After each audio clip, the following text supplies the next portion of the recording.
Hello everyone, आप लोगों का बहुत बहुत स्वागत है my YouTube channel Naimuddin law classes पर। और चूंकि हम लोग भारतीय न्याय संहिता 2023 पढ़ रहे हैं, तो भारतीय न्याय संहिता 2023 के आज हम उस धारा पर आ गए हैं जिस धारा को एक सबसे हाई क्राइम कहा जाता है। क्योंकि दुनिया के अंदर जो सबसे हाई क्राइम है, ये सबसे बड़ा अपराध है, वो कह सकते हैं मर्डर। तो मर्डर से एक कदम पहले हम पढ़ते हैं आपराधिक मानववध यानी कल्पेबल होमोसाइड। ये जानेंगे, धारा 100 में है। तो आप लोग ये जान लीजिए, ये सवाल जो है, चाहे आपका पीसीएसजे प्री हो, मेंस हो, एचजेएस हो, एपीओ हो, एलएलबी के एग्जाम हो, बीएलएलबी के एग्जाम हो, सब में ये क्वेश्चन बन सकता है। प्री मेंस इंटरव्यू सब में बन सकता है। और क्वेश्चन ये आ सकता है कि आपराधिक मानववध को परिभाषित कीजिए। तो आपराधिक मानववध को आप कैसे परिभाषित करेंगे? क्योंकि आपराधिक मानववध जो है वो धारा 100 में परिभाषित है। तो पहले इसकी बेरेट की लैंग्वेज देखते हैं।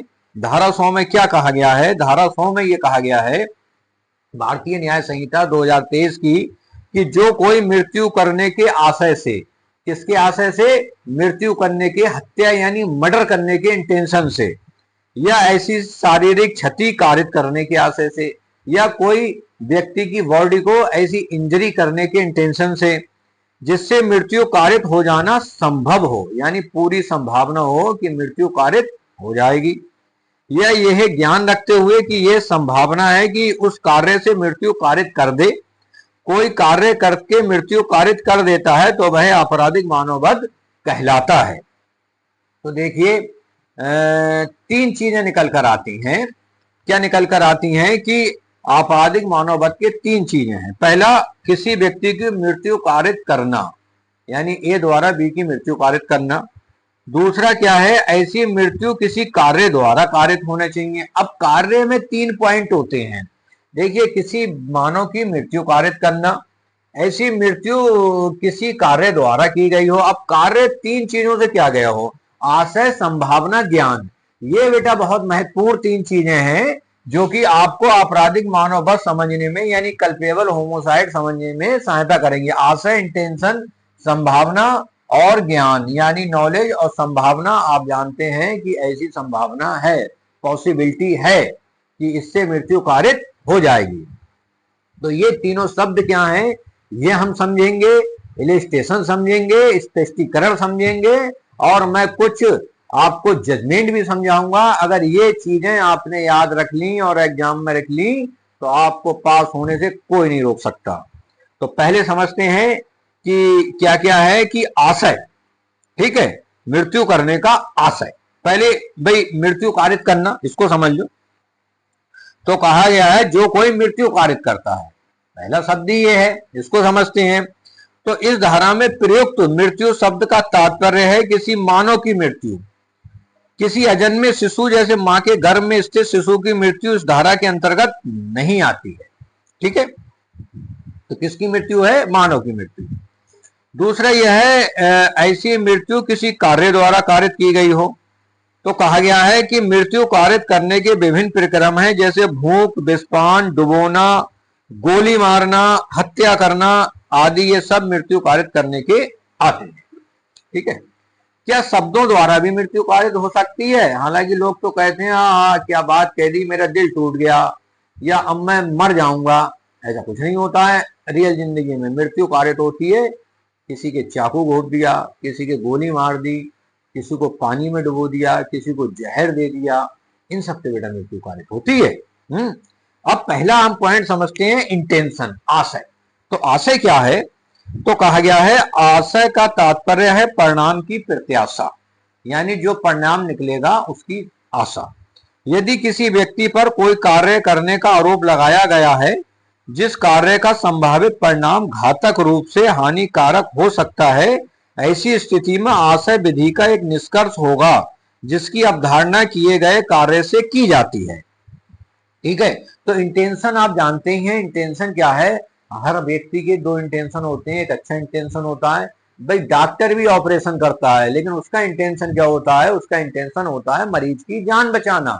लेकिन एक व्यक्ति गोली मारता है, हत्यारा, डकैत है, चोरी करने आया है, डकैती करने आया है, आप उसे रोक रहे हैं, वो गोली मार देता है, तो उसका आशय आपकी जान बचाना थोड़ी है, उसका तो आशय ही आपकी मृत्यु कारित करना है। क्लियर, यही आशय होता है। ठीक है। दूसरा है संभावना। अब हम संभावना को देखते हैं तो कहा गया है धारा 100 के अंतर्गत अपराध संचरित करने के लिए आवश्यक नहीं है कि अभियुक्त का आशय मृत्यु कारित करता हो, इतना ही पर्याप्त होगा यदि उसका आशय ऐसी शारीरिक क्षति कारित करना था जिससे मृत्यु की संभावना है। ठीक है। जिससे क्या है, एक केस है मोहम्मद हुसैन का केस, इसमें क्या था कि भाई व्यक्ति को गोली मारी गई, तो गोली मारने का आशय उसको बचाने का थोड़ी है। अब संभावना पूरी है कि गोली लगेगी तो व्यक्ति जो है मामला उसका खत्म ही हो जाएगा। ठीक है। अब ज्ञान, लास्ट में आते हैं ज्ञान। तो देखिए भाई हर व्यक्ति को ज्ञान होता है कि वो क्या कर रहा है। ऐसी जो व्यक्ति मृत्यु कारित करता है उसको भी ये ज्ञान होता है कि वो क्या कर रहा है। अब उसको ज्ञान है कि इस कार्य से मृत्यु कारित हो सकती है। अब किसी व्यक्ति को जहर दिया, अब बोले हमें ज्ञान नहीं था जहर से मृत्यु कारित हो जाएगी, ऐसा हो सकता है? नहीं हो सकता, तब भी मृत्यु कारित हो जाती है। अब देखिए इसमें मैं 3 इलिस्ट्रेशन है इसके, उसको समझिए, और बहुत बढ़िया इलिस्ट्रेशन है और इलिस्ट्रेशनों में चीजें क्लियर कर देगी। पहला इलिस्ट्रेशन है कि का एक गड्ढे पर लकड़ियां और घास इस आशय से बिछाता है कि तद द्वारा मृत्यु कारित करे, यह ज्ञान रखते हुए बिछाता है कि संभावना है कि मृत्यु कारित हो, या यह विश्वास करते हुए कि वह भूमि समतल है, उस पर चलता उसमें गिर पड़ता है और मर जाता है, तो इन्हें जो है आपराधिक मानववध का अपराध किया है। ठीक है। दूसरा इलिस्ट्रेशन है का यह जानता है कि एक झाड़ी के पीछे एक झाड़ी के पीछे या है, खा ये नहीं जानता, या कि मृत्यु करने के आशय से यह जानते हुए कि उससे या की मृत्यु कारित होना संभव है, खा को उस झाड़ी पर गोली चलाने के लिए उत्प्रेरित करता है।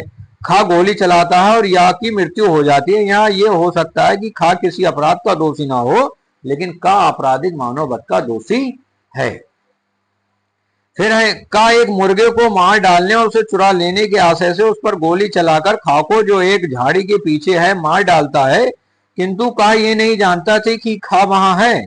यहाँ यद्यपि का विधि विरुद्ध कार्य हो रहा था, तथापि वह आपराधिक मानववध का दोषी नहीं है, क्योंकि उसका आशय खा को मार डालने का या कोई ऐसा कार्य करके जिससे मृत्यु कारित करना संभव हो जानता है, मृत्यु कारित करने का नहीं था।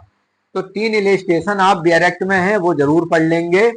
तीनों इलिस्ट्रेशन में स्थिति स्पष्ट हो जाएगी कि धारा 100 में आपराधिक मानववध क्या है। एक बात और, हमारी वीडियो लोग कम देख रहे हैं, वीडियो प्लीज पूरी देखिए, तब पूरी बात समझ में आएगी। पूरी वीडियो देखिए, इतनी रील देख ही रहे हैं, 5 मिनट की वीडियो भी सही, आपके कैरियर का सवाल है। देखिए 3 स्पष्टीकरण है। पहला स्पष्टीकरण है कि वह व्यक्ति जो किसी दूसरे व्यक्ति को जो किसी विकार, रोग या अंग शैथिल्य से ग्रस्त है शारीरिक क्षति कारित करता है और तद्वारा उस दूसरे व्यक्ति की मृत्यु कारित कर देता है, उसकी मृत्यु कारित करता है, ये समझा जाएगा। रोग शैथिल्य जैसे मान लीजिए किसी व्यक्ति को दिल की बीमारी है, अब उसके मुक्का मारोगे दिल पे, व्यक्ति अब कोर्स मर जाएगा। तो अब वो बोले मैंने तो साधारण मुक्का मारा था, ये तो उपहति होने चाहिए। नहीं नहीं, ये आपराधिक मानववध होगा। यानी इसमें दिया है कि ये मतलब मृत्यु ही समझी जाएगी। स्पष्टीकरण 2, जहां की शारीरिक क्षति से मृत्यु कारित की गई हो, वहां जिस व्यक्ति ने ऐसी शारीरिक क्षति कारित की हो उसने वह मृत्यु कारित की है, यह समझा जाएगा, यद्यपि उचित उपचार और कौशलपूर्ण चिकित्सा करने से वह मृत्यु रोकी जा सकती थी। ठीक। तीसरा है मां के गर्भ में स्थित किसी शिशु की मृत्यु कारित करना मानववध नहीं है। यदि किसी जीवित शिशु की मृत्यु कारित करना आपराधिक मानववध की कोटि में आ सकेगा यदि उस शिशु का कोई भाग बाहर निकल आया है, यद्यपि उस शिशु ने सांस ना ली हो, तब भी यही माना जाएगा। तो ये बेटा आपराधिक मानववध के 3 स्पष्टीकरण थे, 3 दृष्टांत थे। धारा 100 आपने पढ़ी। अब इसमें देखिए कुछ केस हैं जो मैं आपको बताऊंगा, और एक केस है जमालुद्दीन का। जमालुद्दीन के केस में ये था कि एक तांत्रिक लोग होते हैं ना, ओझा टाइप, तांत्रिक टाइप, तो इसमें हिंदू मुस्लिम दोनों ही बाबा होते हैं। इन्होंने क्या करा कि एक लड़की को ये समझकर कि इसके शरीर में प्रेत आत्मा का वास हो गया है, उसे इतना मारा कि वो मर गई, कि प्रेत आत्मा निकाल दूंगा, तो ये हत्या नहीं, आपराधिक मानव वध ही माना गया। ठीक है। और एक केस था सुमेर सिंह, इसमें ए ने बी के सिर पर प्रहार किया और ये जानता था कि प्रहार ऐसा है जिससे बी की खोपड़ी टूटने की संभावना है। इस बात में न्यायालय ने यह स्वीकार किया कि आ को यह ज्ञात था कि उसके प्रहार से बाकी मृत्यु होनी संभव है, अतः आ को हत्या की कोटि में न आने वाले आपराधिक मानव वध का दोषी माना गया। तो ये है, कहानी यही खत्म नहीं होगी, कहानी आगे बढ़ेगी। अभी तो आपने आपराधिक मानव वध समझा है, अगली वीडियो में आप हत्या समझेंगे, उसके बाद क्वेश्चन बनेगा आपराधिक मानव वध और हत्या में अंतर क्या है। तो हम 3 चरणों में इसको पढ़ेंगे।